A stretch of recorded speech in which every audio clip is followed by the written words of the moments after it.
going to tell a little story here about a very mysterious and powerful teacher that I met in the course of my spiritual path a number of years ago.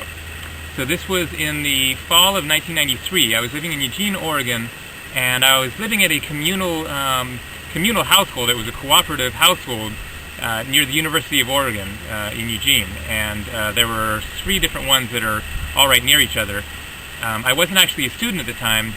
It was 4 students, but I told them that I was planning to go to school the next semester, which I was at that point planning to anyway. And so they said that I could live there for that first the fall semester, contingent on the fact that I was planning to go to university the next semester. And so I moved into this cooperative household. It was actually a former either fraternity or sorority, and then it had been transformed into this total sort of hippie cooperative kind of thing. Because it was either sorority or fraternity, there was only one bathroom on each of the floors, but we remained a co-ed place, and so the bathrooms were actually co-ed, so that was kind of interesting. And then there was just like graffiti all over, and paintings and stuff all over the walls, and it was a very interesting place. And so sometime in the course of the first few days or so that I was there, after having moved in, then I remember seeing this kind of strange character just hanging around. Or he was, I think I saw him in the kitchen once, and then he was playing guitar out on the lawn once. Tall, thin, long dark hair, a bit older than myself, like late 20s I think. I was 20, 21 at the time. And so I just kind of, noticed him, made note of him, and hadn't thought too much about it. So at the time that I was volunteering at this place called the WOW Hall in Eugene, which the WOW stands for Woodsmen of the World, and it was some kind of like old guys type of club, but that was the previous incarnation of that building. It was this kind of classic old stone building that had been used for these meetings with these guys or whatever. But then it had become a music venue, and so they had all kinds of acts. It was just everything: folk, punk, rock, alternative, whatever.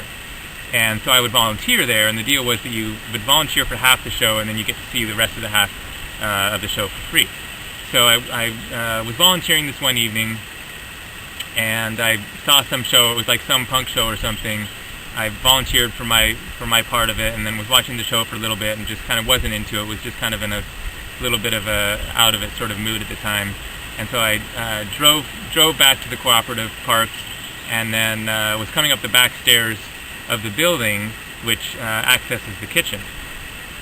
And so the front entrance would come in, and there's like a big living area, and then you could go into the kitchen that way, or you could come from the back stairs, and I'd park back there. So I come up the stairs, come into the kitchen, and this guy, his name's Jeffrey, was sitting on this couch that was on the other side of the kitchen near a door going out of it into the living room. And so I come in and I see him sitting there, and immediately he's staring at me. Just as I come through the room, all of a sudden there's this guy that I've never met sitting on the other side of the room staring at me, and I'm just headed for my bedroom to go to sleep.